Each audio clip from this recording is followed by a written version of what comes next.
Want to make a podcast? Spotify's got a platform that lets you make one super easily, then distribute it everywhere and even earn money, all in one place for free. It's called Spotify for Podcasters, and here's how it works. Spotify for Podcasters lets you record and edit podcasts right from your phone or computer, so no matter what your setup is like, you can start creating today. Then, you can distribute your podcast to Spotify and everywhere else podcasts are heard. Video podcasts are also available on Spotify. With Spotify for Podcasters, you can earn money in a variety of ways, including ads and podcast subscriptions. And best of all, it's totally free with no catch. Ever since I discovered Spotify for Podcasters, I feel like I've been having a lot more connection with my listeners through the Q&As and polls. I highly recommend you give it a try. Download the Spotify for Podcasters app or go to www.spotify.com/podcasters to get started.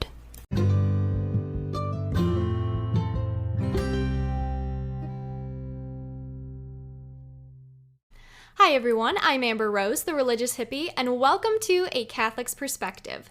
For those of you just finding this podcast, let me tell you a little about myself. I was born and raised a cradle Catholic until I fell away from the church for 8 years. I just recently came back to the church, and I could not be happier with where I am today. I am currently a junior in college, and I'm studying graphic design. I am an ambassador for multiple amazing Catholic Christian companies, and I love working with all of them. Now, some of you may already know me from my popular Religious Hippie social media channels, such as TikTok, YouTube, Facebook, Twitter, and Instagram. I have all kinds of Catholic content on there, so don't forget to go check those out. So the reason I wanted to start a podcast was so that I'd be able to have a longer format which people could listen to from wherever they are.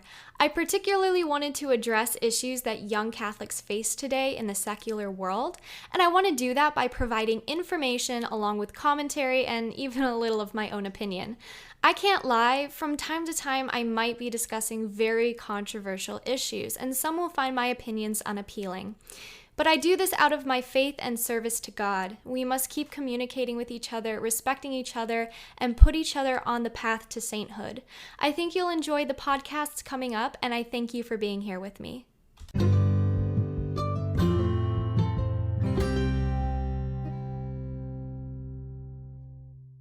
Hi, everyone. Welcome back to my podcast. Today, I have a special guest with me. He was on here before. Welcome, Father Dan Duplantis. Hey, Amber, what's up? Hey, it's great to have you back on the show. Thank you for coming back on. Great to be back. Thank you. Yeah, of course. So today we have an exciting podcast for you guys. So I've been getting some messages from some younger youth saying that they're struggling to either find youth groups, young adult groups, whatever it might be at their local parish, and they've been asking me how they could start one. So that's basically what this podcast is going to be about today. Sweet. Sounds good. All right, so I guess we're just going to just jump right into the questions. So what experience do you have with the youth and the youth groups? So as a cradle Catholic, one of the things I did was I started with youth group probably around middle school age. The parish that I went to growing up, we had a very active youth group for many, many years. And I would say, when we're looking at like the late 90s, early 2000s, when I was like going to vacation Bible school, things like that. I wasn't old enough to be in youth group at that time, but we did have a very large youth group that would put on things like vacation Bible school, and they would go to retreats and things like that. And so the presence of the youth at our parish, even when I was really, really young, was always there. They always were doing something. And so as I got older and got into the, around the middle school age to do like junior high youth and things like that, youth group was something that was always there. And my parents always said they wanted me to be involved with youth group. And so probably more around 8th grade was when I really started getting involved with like senior high youth, going to things like our diocesan youth rally, the Steubenville conferences, things like that. And so it was always just kind of present there. It was a huge part of my formation growing up. Just in my life of the church, it was just kind of one of those things that kept me plugged into the parish, and then just gave me opportunities to really broaden my horizons, especially, now as a priest, when I look back on that, my involvement with youth ministry and youth group was something that really helped to propel me towards the priesthood, just with discernment, helping me find resources, getting me plugged in to different organizations and things like that. So now kind of on the flip side as a priest, what's been really cool is that my youth minister from my home parish in Bayou Blue is now one of our pastoral associates here at the cathedral. She works in our office. She helps out with coordinating different ministries here, and so it's really kind of come full circle. That now I get to work with her as a priest, and she was my youth minister growing up. Um, but now as a priest, one of the things we look at with youth ministry is how do we get involved with them? How do I now minister to that group that I was once being ministered to with? And so one of the things that I've loved to do, just as a seminarian now as a priest, is going to conferences with our youth groups. I've been to the National Catholic Youth Conference um, 3 times, once as a participant when I was in high school, and then twice as a seminarian. And so those trips have always been fantastic, just to bring our youth somewhere nationally to see like the scale of like, of where youth ministry is in our country, to have the kids see like how many kids are out there like them, trying to figure out their faith, who are coming to get to know the Lord better. Um, and so I've always loved getting to do things like that. So that's kind of a snapshot of my experience with youth ministry. What's interesting now is, I think what we're seeing is, and this will maybe be like a little tie into the next few questions perhaps, but what we're seeing now, I think, is youth ministry is definitely changing. It's not what it used to be. I think we have a lot of people, and kind of maybe something you alluded to in the way you asked the first question in this introduction, um, is the concept of youth group is something that isn't as prevalent as it used to be. I think we're seeing less and less parishes actually have something called a youth group. And so we're having to re-engage youth formation in different ways than we did before. And I think a lot of that has to do with advances in technology, with the fact that a lot of teens nowadays and youth are growing up in a digital age, whereas, Amber, you and I growing up, even we were growing up at the dawn of the digital age, but it wasn't quite so prevalent in our younger years where it is now, where kids are growing up from birth with technology in their hands. And so I think that's really kind of changed the way we have to re-engage youth ministry. And so I'll kind of leave that with the introduction of that answer. And yeah, kind of set the tone with this is where we're at. No, it totally makes sense. I mean, I'm a part of a adults group right now, and it's awesome because I don't know about you, but whenever they would have those youth groups kind of, and they would literally put the age group from like 12 to 35, it was way too wide of like an age gap. And I'm like, you should have it in groups of like 12 to like 14, and then 15 to 18, and then 20 to like maybe a little old, like 25, like post college, middle school, high school, just like those groups, and too many churches I knew just put them all together in one. And I was just like, you can't do that, because then you can't, reach them all, because they're all in different states of their life. And I'm so thankful for this group that I'm a part of now, because it caters to young adults. It's what we're interested in. It's not like something high schoolers or middle schoolers would be interested in. We have a little bit more freedom in the activities we want to do, and we're in charge of them. So it gives us a little more responsibility as adults. So I'm really thankful for the adult group. So when it comes to somebody who maybe doesn't have that, maybe they have the situation where one group is just mashed in together, or they don't even have a youth group, as you said, some don't even have them. How might someone go about starting a group at their parish? Yeah, I think one of the first things to do is to kind of identify those age groups, because that's honestly the first I've really heard of those groups being mashed together. I think that's something that my diocese has done really well, is that we've targeted those age ranges, like you said, where we've had what we call a junior high faith experience, which was like for middle school and junior high kids, and then starting with like 8th grade, so about 13, 14 years old, they would enter the senior high youth level up through high school. And then we had a separate young adult ministry. And that was for individuals, usually, like you said, college, like 18 to, we'd probably round it at about 35, and so it's a little bit, that age is a little bit wider. And in many ways, you have to identify when you're starting these different groups, like where are they in life? Because again, they are at different stages, even the difference between junior high and senior high youth. Junior high youth, I would really focus just more on general formation. Whereas senior high youth, you could probably really start plugging in more intentionally things like vocations and things like that, trying to really get them prepared for the future. That once they leave high school and they're kind of out of the nest of their mom and dad, sometimes what happens is they're out of nest of their home church parish. As kids start graduating high school and they kind of go off to different places, our hope is that they stay involved in the church. But what happens is they leave the home nest of their home parish. And so how do you kind of enter into a new parish if you're somewhere else and things like that? So again, yeah, you have to identify, I think, what your goal is, what direction you want to take these groups. Another key element of these things is, if you're doing this at the parish level, is making sure you get your parish priest involved. Make sure they know that you're starting these groups. Make sure you get their vision, because ultimately they are responsible as the pastor for what happens in these groups. And so you definitely want to get the priest in on setting that vision and setting those goals. And also, because what tends to happen is the priest will also be kind of your means of resources at the diocesan level as well. I know the way that our diocese kind of sees the way that our pastoral center or our chancery works is that our pastoral center tries to, as much as possible, provide resources to the parish. It's not just like the headquarters of the diocese. It's like the centralization of resources to be put back into the parish. So if we need, guidance on, I want to start something in my parish, the Office of Youth Ministry and Youth Formation at the Pastoral Center will send like a liaison or send a representative, somebody to kind of guide you in starting these programs. What resources are available nationally, what's available locally, what kind of things can we get people trained and ready to start these groups. And that leads me to another point is training.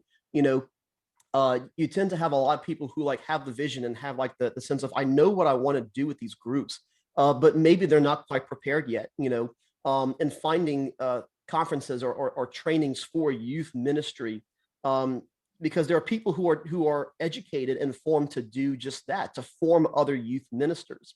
So that way you kind of have the sense of guidance. You kind of know how to plug in all the resources that the church provides, knowing different documents as they regard youth ministry, things like that, knowing like really just being able to take the sacraments. How do you use the sacraments in youth ministry? So I think training is very important for people who are involved in youth ministry from a leadership perspective.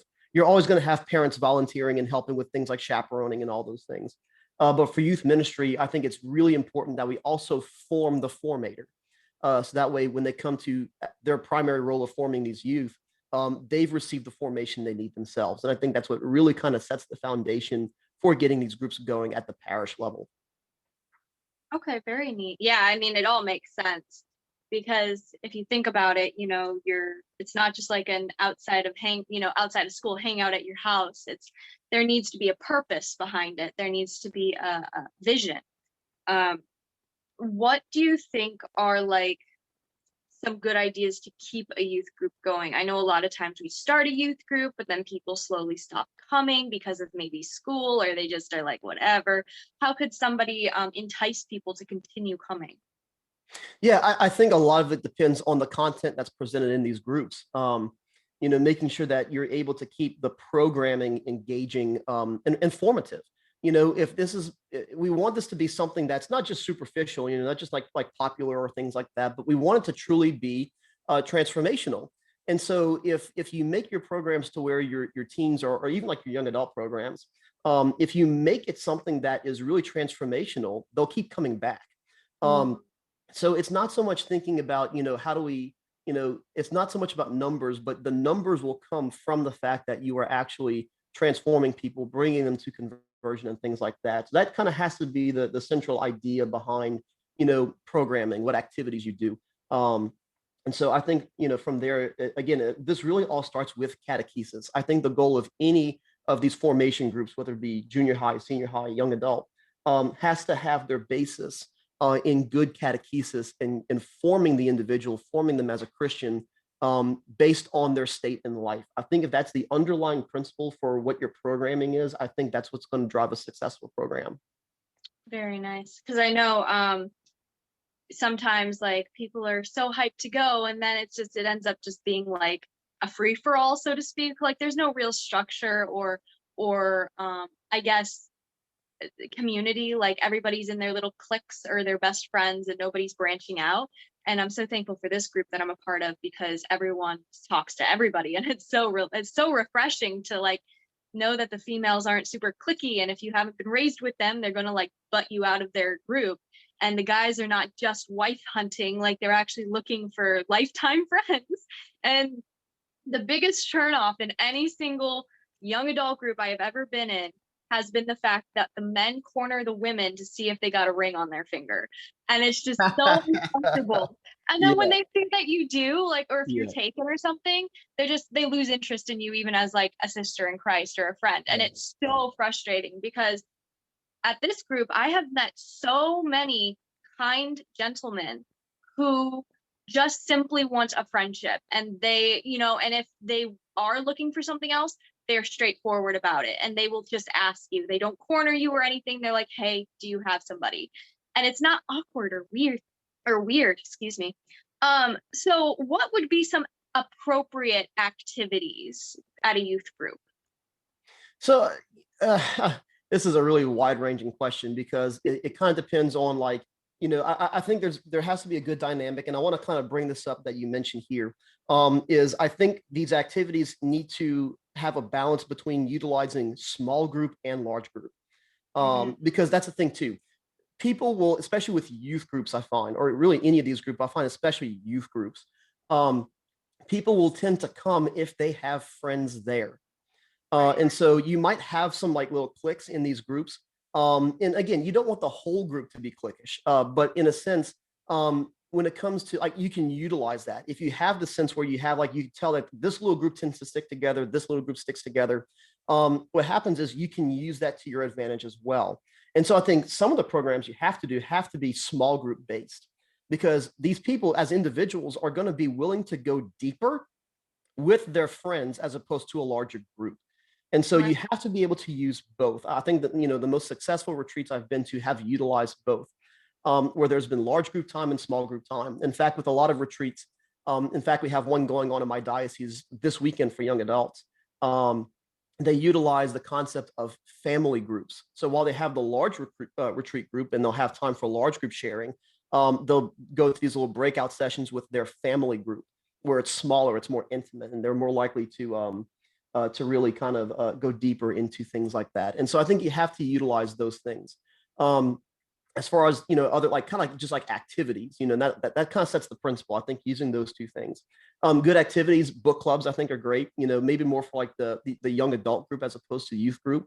I've seen book studies become really, really popular, and it doesn't have to be, things specifically like works of the saints, but it could be things like, reading like C.S. Lewis, reading, Tolkien, things like that. Books that are kind of like Catholic in principle, or other works that have good values that build on the faith. Those things can be really good. Bible studies, I think, are always fantastic. If you have like the large group, of your young adult program or things like that, and you have smaller Bible studies, is great. Again, I think sometimes using the small group model, and I find the small group model is becoming more and more popular. So where you have, and when we say small group, we mean somewhere maybe in the ballpark of like, 4 to 6, maybe 7 people. If you start getting like to 8, you can break that into 2 small groups where you have 4 and 4. Ideally, you want to keep your small groups small, very, very small in principle. So things like that, if you have large events, I think having like praise and worship nights is great. I think, and that's something that may be less popular with youth nowadays and still more popular with the young adults, because I feel like our age group kind of came up with, praise and worship nights and things like that, where you had adoration, maybe had someone doing praise and worship music. Um, I think retreats are great, and again, this has kind of changed with the digital age, and getting kids to give up their technology for like a weekend or something. It's like, prying a cell phone out of their hands, you know.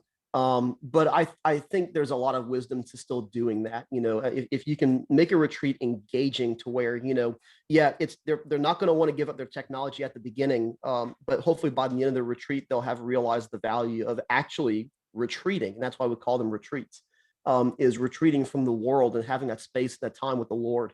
Um, to really intentionally enter into that in a deeper way than you would by, still having the technology, which is, the world still following you into retreat. So I think retreats are still great. Again, programming on retreats is very, very important. And just as another principle too is, if you're going to do programming, you're going to have events. The programming is very important. You can't just throw on an event just to have an event. You do have to make sure that, and if programming isn't your specialty, like get a team together. This is where oftentimes like your group leaders need to actually be part of a team. So that way you can kind of use people's gifts and talents. Someone might be good at setting the vision, but might not be good with the details of the actual event planning itself. You have some people who might not be, who might be good at like scheduling the events, but might not be as good in like transitioning from one event to another. And so like having a team together is really important for putting on these events. So I know that's kind of a lot to kind of take in. So I'll just kind of leave that with, and we can go into any more details with the questions. No, for sure. And I know for a fact, like some things that have really helped us is currently we're going through The Chosen at my young adult group. We're watching one episode of The Chosen every single Sunday. And we play sports in the back, like frisbee and spike ball and volleyball. We engage in that stuff, and there's always snacks and pizza and stuff. But I agree what you said about the retreats. And I think something else that would be really helpful is service projects and things like going to Feed My Hungry Children and helping out as a group, and just volunteering at soup kitchens and things as a group can really help grow that community in a bonding experience, I feel like. And I love that. And so what are some things to avoid in your experience in a youth group? I think monotony for sure, and you bring up a good point with things like the sports and like service projects. I think, when you have these groups, on some level, there needs to be bonding sometimes on things other than the faith, like things like the sports, that's kind of a lot of times like sports tend to be a good way in, a good like kind of like icebreaker kind of thing. The service projects, getting them out of the actual like parish setting or outside of the home setting, going somewhere else and actually doing ministry, kind of more of the evangelizing aspect. So I think, avoiding a one-dimensional program is really important. And so with that, I think also just, this is kind of hard. I find this question, it's not so clear cut. There's always great ideas of things you can do, things to avoid. I find to be sometimes a little bit harder. Maybe because there's so many things to avoid that it's kind of hard to kind of bring things concisely. I think when it comes like to activities, make sure that the things are safe. Make sure you do your research, especially like for youth group activities. If you want to do things like field trips or even service projects, make sure that they're safe. Safe environment is something that's huge now, from the diocesan level down to the parish level. Making sure that people are trained, and so I think making sure the activities are age appropriate, is one thing. So as you say, you have these different age groups. What's appropriate for one age might not be appropriate for another age. And so that's the thing too, is I think, and I would actually say you probably should avoid grouping all these groups into one. I think you really should avoid that. I'll be really honest with you on that. I think you do need to have these groups separate because it needs to be more targeted. If you want this to be the most effective, and I would say also the most efficient, I don't think having the group as one large group for 12 to 35, I don't think that's actually very efficient. It sounds efficient because you have them as one program, but you lose your effectiveness with that. I think there has to be a balance between the efficiency and effectiveness, which I think that applies to just about everything we do in life. The balance between efficiency and effectiveness. And so I think especially though with your groups, avoiding that one large group of formation that needs to be avoided. Almost it's like a picnic day, and like y'all are just getting together for like a parish picnic or something. But yeah, that would be fine if you want to do like a parish formations group picnic yeah. or something. That's fine because that is something that's like family oriented. That's something you could have everybody kind of come to. So things like that, like that's appropriate for all ages. But for example, like is it really appropriate to bring bring the whole group to I'm trying to think of something like kiddish, to like a puppet show or something. Yeah, that'll be good for like maybe the junior high youth, but not for your adults. Things like going like to the aquarium. You can still do like fun trips. They don't always have to be specifically like retreats or things like that or conferences. I think having just like fun stuff to do is a way to keep your people in, especially your youth. I know we used to, at different parishes I've been to as a seminarian, we did like aquarium trips, zoo trips, things like that, museum trips. Those are always important. And there's always ways you can plug in the faith with those trips. I know in the past, we've done like for the March for Life, all of our activities have some kind of catechetical informative aspect. So even when we go to like the Holocaust Museum, we have a lot of reflection questions we want the kids to be pondering while they're in the museum. And while that's not necessarily fun, the Holocaust Museum is not a fun place. It's an engaging place. It's something that makes you stop and say, wow. And we want to unpack that, So I think that's kind of a model when you're doing activities of things to do. I would say avoid doing activities and not having that reflective aspect. Even if you do fun stuff, avoid doing just the fun stuff without any kind of unpacking or any kind of relating it back to the faith. Everything we do should be integrated with the faith. And so that applies to all of these groups. So avoid events that are lacking integration, I think, is another really important principle. I love that. No, that's so important. And I think these days, especially since now we're kind of opening up again since COVID and things, I think people have really, I mean, I'm sure a lot of people enjoyed like the break for the first few weeks maybe, but then they started really missing their friends and their community. And so why is community important to us?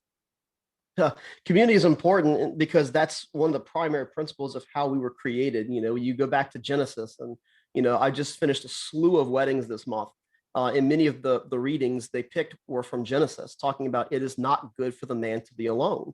We were made for community, and so that has to be a huge part of any kind of formation ministry, because we desire that.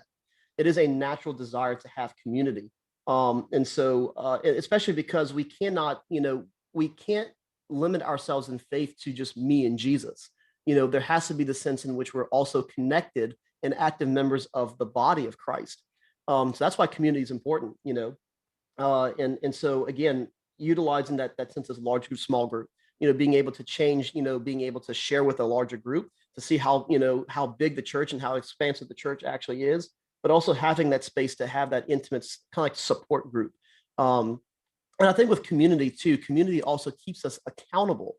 I think that's one of the most important things with community, having support groups, and not just in these official programs, but just anybody needs to have some support. That's why we have friends, that we have these kind of natural support groups, and maybe we don't use them intentionally to be support groups.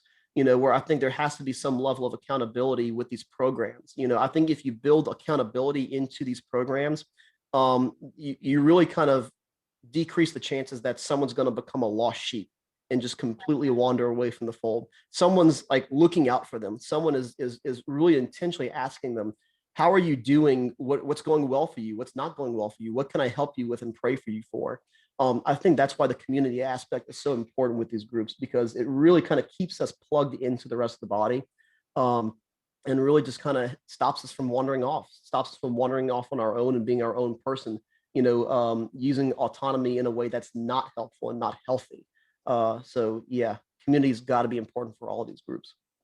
I was gonna say, like, even as an introvert, people would never guess that I'm an introvert, but like, even as an introvert, like, I was going insane in quarantine, and I didn't really have Catholic friends to begin with, because when I came back into my faith, that's basically when COVID officially hit, like when I actually started taking it seriously. And so suddenly I couldn't go to mass, I couldn't see my friends, I couldn't see my support system that kept me integrated into my faith while still starting out. And eventually, I kind of just learned how to solo it, but it was so difficult. It was one of the biggest struggles of my life, trying to be my own accountability partner. And even though I had friends online, it could not compete being able to sit down with somebody and having a cup of coffee and discussing my tendencies and things that I really need corrected on if I stray away from the faith, and vice versa. And just having that accountability partner And having a accountability partner in a group, I realize, is actually helping me a lot more, because in a sense, when I do something, it doesn't just affect me anymore. It also affects multiple other people. And it really makes me start to think about my actions before I do something now. And it makes me more self-aware.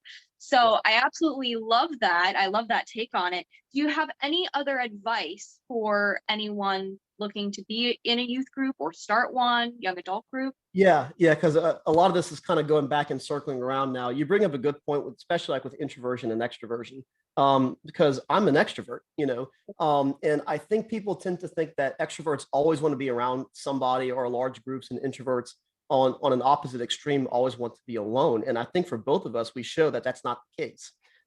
As an introvert, you still need connection. The thing is, for most introverts, is you don't like large groups. Things like that. You want the more intimate setting. There are times where, for me as an extrovert, I'll be honest, I don't like large groups at all. Even as an extrovert, I have very high extroversion score on just about any metrics. But even as an extrovert, I prefer, smaller groups. I do like being around people. That's how I really just, get my energy, is by being with friends, hanging out with friends.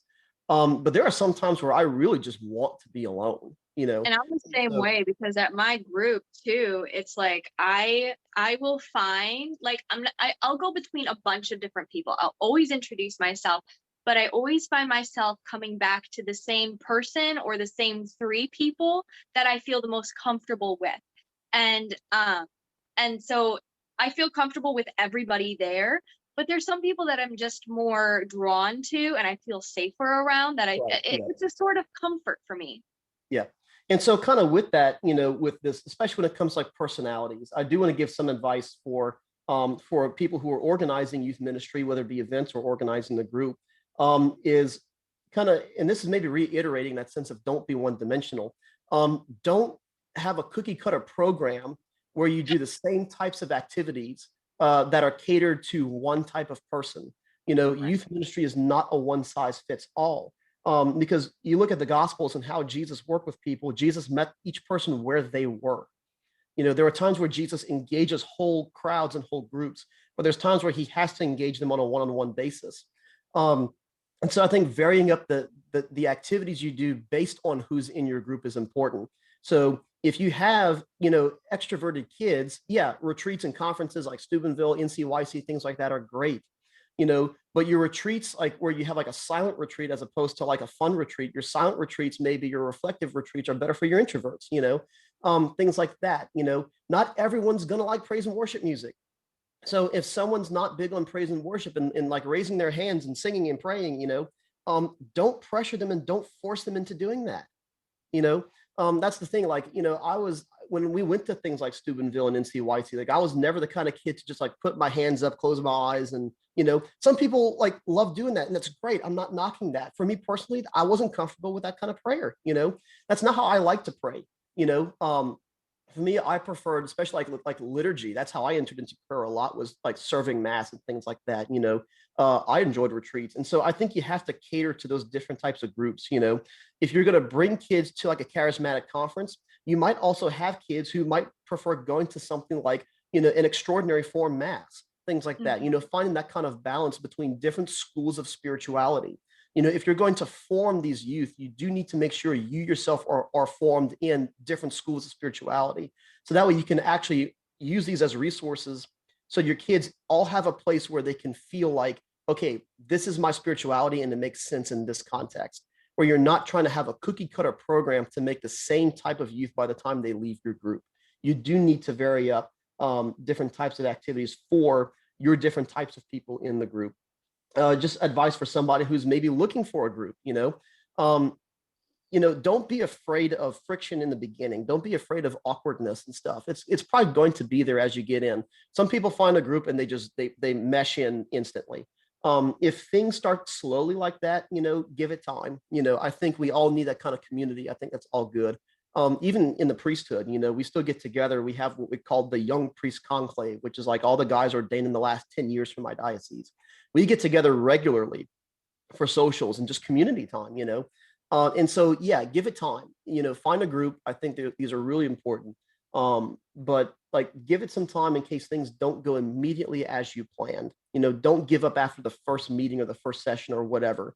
If things just don't seem to go like you want them to, give things some time, because sometimes it takes time to build relationships. Most relationships don't happen overnight, and most relationships don't go deep overnight either. So I think just being able to, as Jesus tells Peter, go out into the deep. We're afraid of depth sometimes, but we have to sometimes, like, swallow the fear, um, exercise the virtue of fortitude, and just go for it. Absolutely. I love that. And last two things I'm actually going to throw in is, one, try to keep it very light and fluffy. Like, make sure you know that there's no relationships. Like, I don't know. Personally, for me, I feel like if they're a couple, unless they're married or they're already dating outside of the church, that's different. But make sure that they're not clinging to each other. Again, with the whole cliquey thing, make sure they're integrating into the community. And if there is dating going on in the group itself after the youth group, same idea though. Just make sure that they're not being they're being appropriate in the group, and they're still, doing community and stuff like that. That's super important. And also, the last thing I'm going to say is to take suggestions. Maybe somebody has an idea, or maybe the group in general, if you have an event that you're thinking about, get the group together on a night and be like, hey, I'm thinking about planning these 2 events. And then you could do like the heads up 7-Up kind of thing, where everybody goes down and covers their eyes, and they could just be like, okay, who wants to go to this event? People raise their hand, who wants to go to this event? Because I think getting the community input is also very important to make sure that you are doing things that they're interested in, and that they're going to be engaged in. Obviously, I wouldn't suggest going to go see an R-rated movie or anything like that as a youth group. Again, the principle of appropriateness for any group, yeah. Yeah, exactly. But I mean, if they want to go, like you said, if they want to go to an art museum or something, like, take that into account and see how you can plan that. If it's appropriate, then absolutely take it into account and take their suggestions. I think it's really important to listen to the group as well and what they're craving and needing as a community. Yeah, for sure. If you're the leader of a youth group, that doesn't mean that only your ideas count. And the thing is, you have to also be willing to recognize that if somebody else has the ability to facilitate an activity better than you do, and you're the head leader, let them do that. Like, don't let pride get in the way and say, okay, well, because I'm the group leader and there's no way I can put this on, or I'm totally lost and inexperienced to put on this activity. If the person who suggested has the capability to do so, delegate that. There's nothing wrong with delegating things like that. Like, be around for sure, make the expectation absolutely clear that, hey, I'm fine with the group doing this. I'm not comfortable with me leading this activity, but if you feel comfortable, you suggested and you're comfortable doing it, yeah, great. Let's get a plan together. Let's figure out what we got to do and make it happen. So yeah, I think, and that's just a general principle of leadership, is making sure that, you're not the only one coming up with things. Use your teammates, use those under you, take suggestions, and be willing to delegate, the leadership of a particular activity or aspect, if you feel like you can't do it. Yeah, there's a lot of discernment that has to go on with these things. Prayer always, and maybe just like another general principle, last piece of advice really is, when you're scheduling things, always pray about them. Don't just say, oh yeah, this sounds like a great idea after you hear it the first time. Give things some thoughts in prayer as a team. You should always have a team of people helping to lead this group. It's not just one individual.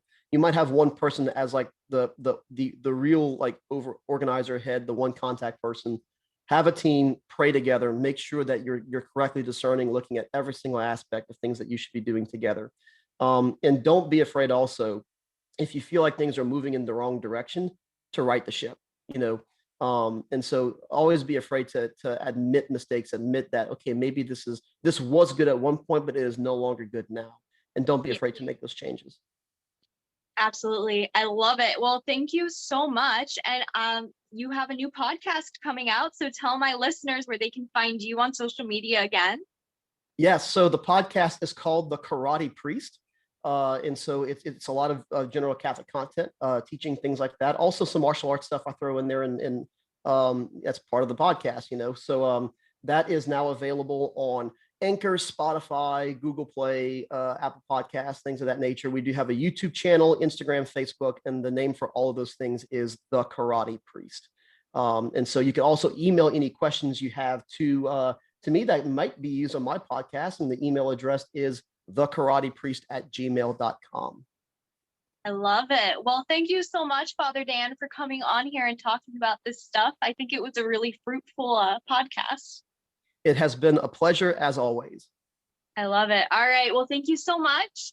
And I hope you guys enjoyed this podcast. Hopefully it gave you guys some ideas, something to think about, pray about, and hopefully you guys will be able to join a community near you. And with all that being said, I will talk to you guys in the next podcast. Bye, guys.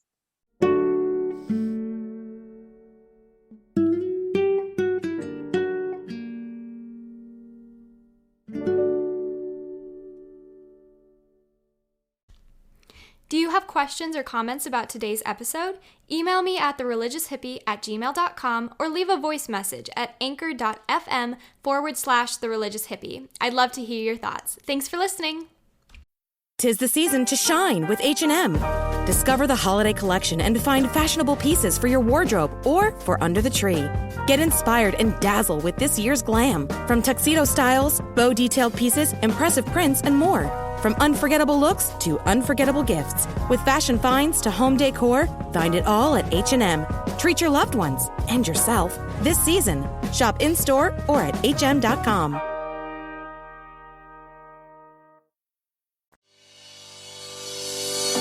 Thank you for listening to this podcast. Please be sure to rate and review this episode. This podcast is produced by Todd Fisher and distributed by Metacortex Publishing. This podcast is copyright. Any previously trademarked or copyright content is used by permission. Information and opinions stated in this podcast should not be construed as medical advice. Please be sure to visit the official website for the International Association of Metatomics at metatomics.org or find us on social media for other unique content.